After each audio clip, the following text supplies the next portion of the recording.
Hello my dear cinema lovers, మన విశ్వ reviews.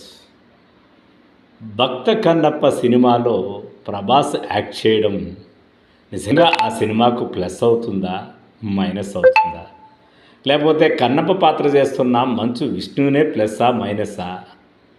ఆ పాటలు, ఆ మేకింగు, ఆ హడావిడి అన్నీ చూస్తూ ఉంటే ఏమో గుర్రం ఎగరావచ్చు అన్నట్టుగా భక్త కన్నప్ప మీద టాక్ నడుస్తోంది. కొన్ని విజువల్స్ కూడా అద్భుతంగా ఉన్నాయి. నిజంగా మోహన్ బాబు ఫ్యామిలీకి భక్త కన్నప్ప హిట్టు పెద్ద రిలీఫ్నిస్తుంది. నిజంగా హిట్ కావాలనే కోరుకుందాం.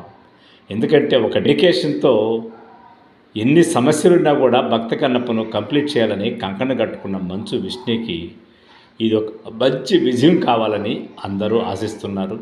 నిజంగా ప్రతిజ్ఞ సినిమాతో బ్యానర్ స్టార్ట్ చేసిన మోహన్ బాబు గారు ఈ సినిమాతో కొంత రిలీఫ్ అవుతాడని, సంతోషపడతాడని, తన కొడుకు ద్వారా ఒక మంచి విజయం లభించి ఆనందపడతాడని, ఆయన కుటుంబంలో కూడా ఇలాంటి హిట్ రావటం అనేది ఏదో విధంగా అందరినీ కలుపుతుందని ఆశించేవాళ్ళు కూడా ఆయన అభిమానగణంలో ఉన్నారు.